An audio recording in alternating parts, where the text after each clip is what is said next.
Cela voudrait dire c'est à partir je peux dire de bouche à oreille. Exactement. Au début, c'est bouche à oreille. Et très tôt, on a conçu, depuis 1998, nous avons conçu un site web. On était parmi ceux-là qui ont ouvert les yeux sur ce qu'on appelle site web. On a conçu un site web dynamique et ça nous a permis de vendre. On a été découvert par le Maroc à partir du site web. Un petit matin, on nous appelle du Maroc. On nous demande de venir faire la démo à Casablanca. On a fait la démo à Casablanca et puis on a été retenu comme expert en technologie informatique pour la microfinance. Et depuis 2013 à ce jour, nous sommes restés, disons, experts pour la microfinance créée par le groupe bancaire du roi du Maroc. Jusqu'à ce jour, nous continuons toujours de l'être. Chapeau à vous. Merci. Merci beaucoup. Vu tout ce que vous avez cité et votre parcours et tout, quel type de leadership faut-il avoir et quelle mentalité, quel mindset faut-il avoir pour pouvoir gérer tout cet ensemble du début jusqu'à présent? Mais c'est ma question. La première chose que j'ai faite, d'abord, j'ai mis l'accent sur le recrutement des jeunes qui n'ont jamais travaillé. Oui. Et quand tu travailles, tu viens chez moi avec des expériences professionnelles, je refuse. Je n'aime pas ceux qui ont déjà travaillé. C'est pas pour les prétentions salariales, par exemple? Non, pas tellement ça. J'ai une force qui permet de forger, de fabriquer. Et dans ces jeunes, 20 ans, 22 ans, je les prends, je les forme. Je les forme, je les mets dans mes moules. Je les fabrique compétents, efficaces. Et j'en ai formé plusieurs. Je vais pas loin. Je vais juste chercher les éléments au niveau de l'université de Lomé. Que même je forme. Ils sont là. Il y en a qui sont là avec moi 15 ans, 20 ans. Ils sont toujours là. Et voilà. Mais c'est pas aussi facile. Il faut accepter les caprices des jeunes. Il faut jouer le rôle de papa, des parents pour ces jeunes. Et donc, j'ai commencé par le management paternaliste. Le père avec ses enfants les accompagne dans leur croissance. Pour dire, ils sont arrivés, ils ont besoin de quoi? Ils ont besoin de s'habiller. Il faut mettre en place une petite avance sur salaire pour qu'ils s'habillent. À un moment donné, ils ont besoin de motos. Pour les accompagner vers la moto. Ils ont un peu grandi, quand ils ont commencé à prendre femme, ils ont besoin d'une petite voiture pour les accompagner. Et voilà. À un moment donné, ils ont besoin d'acheter un petit terrain, un demi-lot, un lot. Donner un prêt sur 3-5 ans. Je les accompagne. Ils ont confiance. Ils sont restés avec moi 15 ans, 20 ans. Voilà. C'est mes enfants, en fait. Voilà. Est-ce qu'aujourd'hui, vous êtes prêt à laisser partir quelqu'un que vous avez formé pendant un si long moment, qui peut-être est un pion pour votre entreprise? Oui, la séparation est douloureuse. Ouais. Mais si une séparation peut sauver une maison, faut pas hésiter. Hein. Avec tout ce que je dis, c'est beau. Mais il y a des moments où c'est un peu difficile. Tu rencontres parfois, excusez-moi, des têtes brûlées. Et c'est pas aisé. C'est pas aisé. Il faut jouer de la tactique. Il faut avoir de la sagesse pour pouvoir contenir ces esprits. Ça arrive parfois comme ça, où je me sépare de mes collaborateurs. Oui. En quelque sorte, ils vont devenir des concurrents. Oui, je veux bien voir un ancien collaborateur devenir un concurrent. Et la concurrence a toujours fait du bien. Il faut profiter du concurrent. Il faut profiter de ce qu'il sait faire. De ses politiques pour améliorer ses produits. Vraiment, une fois encore, je dis chapeau. Merci beaucoup. Moi, ça m'a fait plaisir de vous connaître et tout. D'accord. Oui. Cher ami,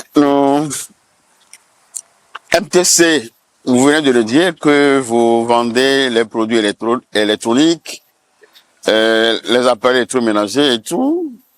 Mais qu'est-ce qui vous a amené à découvrir ce secteur? Merci pour la question. Tout d'abord, je tiens à préciser que, comme vous l'avez dit dans votre parcours aussi, ça n'a pas été du tout facile. pour tout début d'entreprise, d'entrepreneuriat. Nous avons d'abord commencé, nous avons eu un cursus scolaire un peu compliqué, par faute de moyens. Nous avons quand même eu un BTS en comptabilité et gestion des entreprises.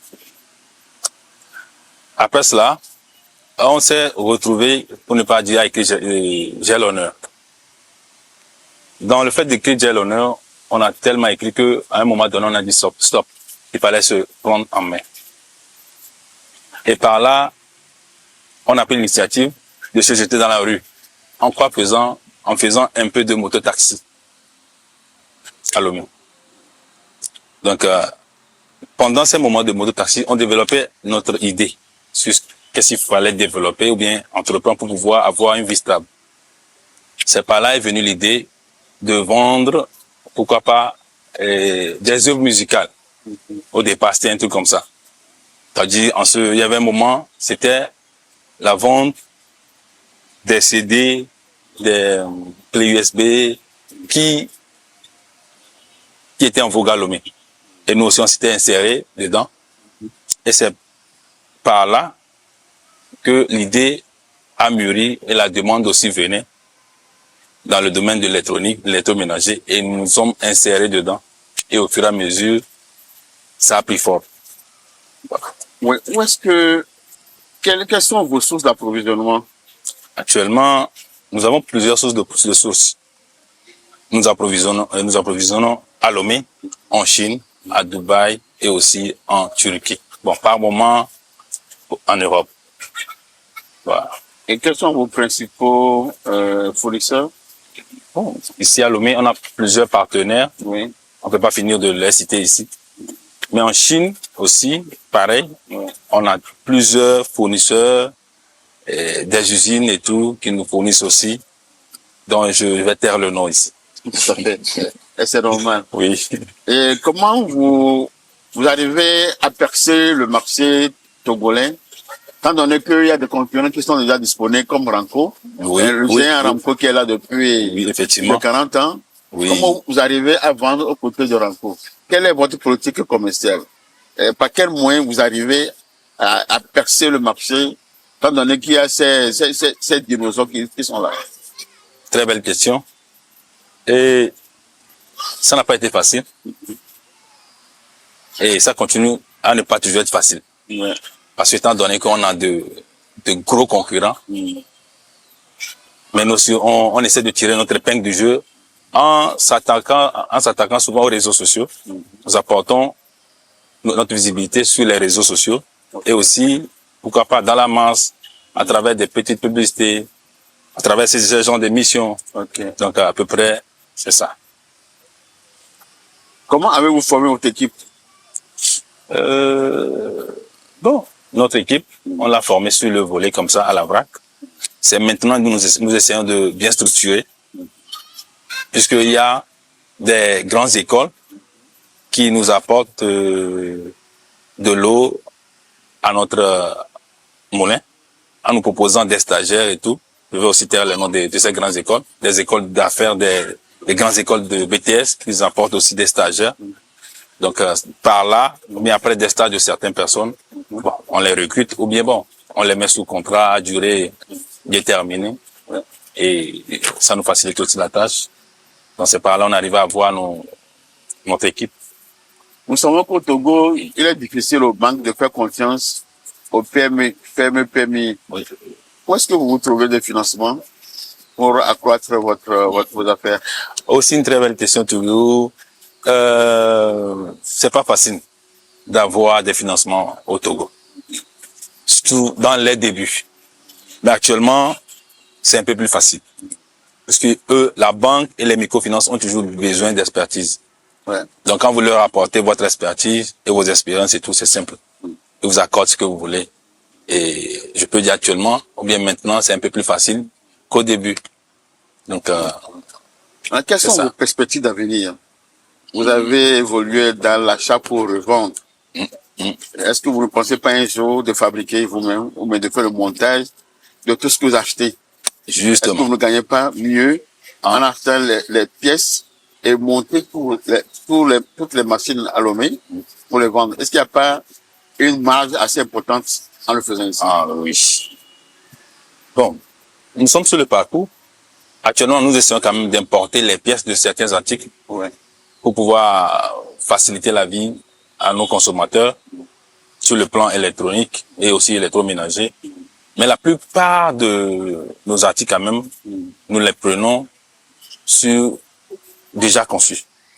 Mais quand même, comme vous l'avez dit, dans nos perspectives, puisque nous avons la chance quand même d'aller visiter ce genre d'usines en Chine, en Turquie, à Dubaï. Donc, quand même, l'idée nous vient, ou bien l'envie, ou bien l'envie, voilà, nous vient de pouvoir le faire un jour. Pourquoi un consommateur peut choisir votre produit à la place du produit de Ranco? Qu'est-ce qui fait la différence? La différence est tout simple.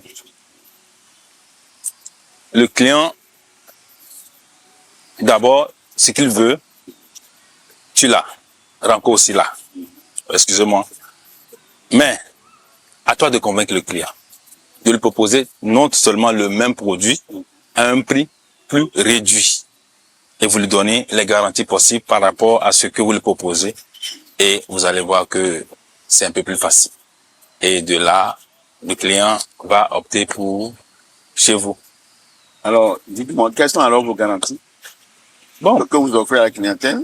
Simple. Ils achètent à crédit pour 1 an. Oui. Ils achètent à crédit, ils paient la moitié, et puis après le reste, il reste 3 mois. Dites-moi aujourd'hui, quels sont vos secrets? Actuellement, nous avons suspendu ce côté vente à crédit. Vu que on a eu à vivre trop de mauvaises expériences. Donc, on a suspendu cela. Mais, nous facilitons quand même l'achat par tontine, l'achat par dépôt, on peut dire ainsi, chez nous. Donc, et les garanties aussi sont si simples. Quand vous achetez un produit chez nous, vous avez jusqu'à presque 1 an de garantie sur chaque produit. Si il s'avérait qu'il y a un souci de fabrication, nous sommes là pour intervenir gratuitement. Et nous proposons aussi plein de services, aussi gratuits, qu'à Lomé, qu'à l'étranger aussi. Est-ce que vous couvrez la sous-région ou bien votre activité sur les 8 juillet au Togo? Vous exportez vos produits? Oui, je peux dire oui. Nous, actuellement, nous avons un projet d'aller même s'installer à Cotonou. À Cotonou? Oui. Parce que la demande vient beaucoup de Cotonou actuellement où je vous parle. Voilà. Nous couvrons aussi, nous avons minimum 1 millier de clients au niveau de Ouaga. Des clients au niveau du Niger, de la Côte d'Ivoire et Accra aussi, on n'en parle pas. Et voilà, le Togo, tout le Togo quand même, nous couvrons pratiquement tout le Togo. Puisque nous avons une boutique aussi à l'intérieur du pays. Voilà. Bon, maintenant que vous offrez des appareils électroménagers, moi, j'offre des solutions informatiques et digitales. Qu'est-ce qu'on peut faire ensemble? C'est tout simple. Très simple. Oui. Là où actuellement, on dit en français facile, la bouche à côté du fesse, les fesses sont à côté de la bouche. Voilà. Donc, quand vous aurez besoin de moi, approchez-moi. Et moi, si je sais que j'aurai besoin de vous, je vais vous approcher. Voilà. Moi, j'aurais besoin vraiment de vous parce que j'ai des solutions informatiques. Oui. Vous avez le stock. J'ai un logiciel de gestion de stock. Vous avez un magasin, un supermarché. J'ai une solution qui permet d'informatiser un supermarché. Oui. Vous avez du personnel. J'ai des solutions. Vous voulez payer vos employés qui sont peu partout. Nous avons des solutions digitales qui permettent de payer partout où se trouveront vos employés. Oui. Moi, j'ai compris.